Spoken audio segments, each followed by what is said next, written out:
Good morning mga kasambahay! Mahilig ba kayo sa history at sa culture?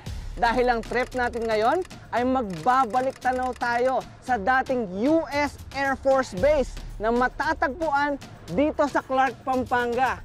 Kaya samahan niyo ako at tayo'y mag-road trip!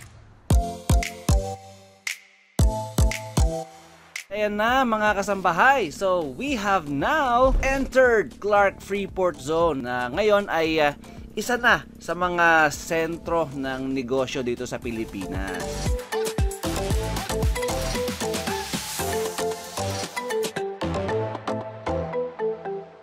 Ayan mga kasambahay, so we are now here sa tinatawag nilang Museyong Kapampangan. And on this building, ito po yung Clark Museum. Maya-maya naman po ay pupuntahan din natin ang kanilang pinagmamalaking 4D Theater. Ayan. So ang Clark Museum po ay binubuo ng 4 na gallery, which is each of the gallery composes of different story. Kaya halika kayo, samahan niyo ako at umpisahan natin sa Gallery 1. Matatagpuan sa Gallery 1 ang mga eksplanasyon tungkol sa strategic location ng Clark. Ito ay binubuo ng mahigit 33,000 hectares of land area. Mapapansin din na ito ay napagigitnaan ng dalawang malalaking bundok, ang Mount Arayat at ang legendary Mount Pinatubo, na pumutok noong 1991 na siyang sumalanta at bumura sa maraming bayan ng Zambales at Pampanga. Matatagpuan din dito ang mga kagamitan sa pangangaso ng ating mga kapatid na Aita at mga souvenirs na iniluwa ng Mount Pinatubo. So ayan po, after po natin makita ang geology and geography ng Clark, ngayon po ay talon na po tayo sa Gallery 2, which talks about more on culture and traditions ng Pampanga. Let's go! Ang Gallery 2 ay isang seksyon kung saan nakadisplay ang mga obra maestra ng mga artist ng Pampanga. Ipinapakita rin dito ang iba't ibang kultura at tradisyon dito sa Pampanga. At isa na rito, ang tinatawag na Aguman Sanduk or Fellowship of the Ladle na ginagawa taon-taon sa Minalin, Pampanga. Ito ay isang pageant ng mga straight na mga lalaki at sila ay nagsusuot ng mga damit pambabae at nagpapatawa. At ayan mga kasambahay, we are now halfway of our tour here in Clark Museum. And this section, ito po yung history ng Clark. Makikita po natin yung nangyari way back nung World War II.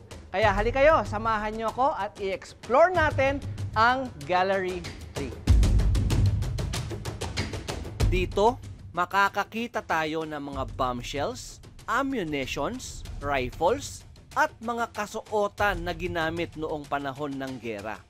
Ang highlight ng Gallery 3 ay kung papaanong aksidenteng na-discover ng mga Amerikano ang Clark. Naligaw lamang ang kanilang mga kabayo galing Angeles City dahil naghahanap ng mga makakaing damo.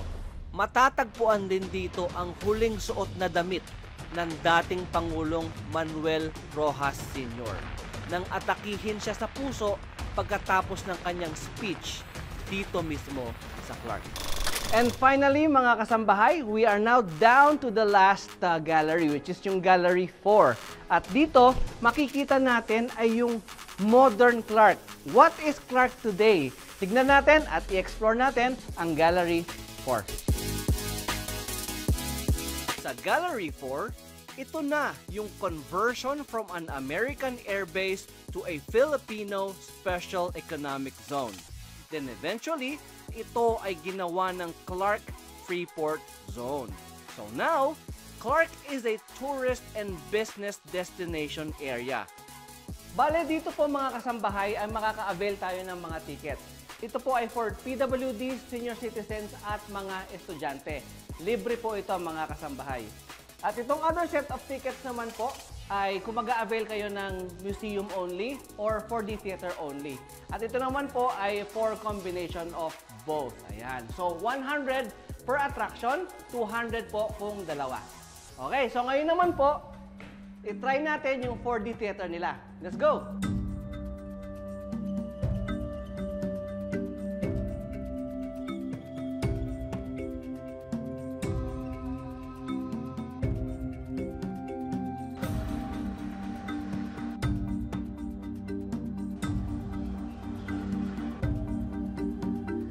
Ayan, mga kasambahay, no? Napakagandang experience dahil kaya nga siya tinawag na 4D kasi bukod sa pinapanood mo na 3D effects sa screen, gumagalaw pa tong mga upuan katulad na nangyayari ngayon. So, talagang napakaganda ng experience kasi meron pa siyang mga effects na mga bubbles, mga usok, kaya feeling mo talaga nandun ka sa mismong pinapanood mo. At ayan mga kasambahay, it's a wrap! And sana nag-enjoy kayo sa ating episode for today. Ako po si MJ Mendoza, dito sa trip ko to.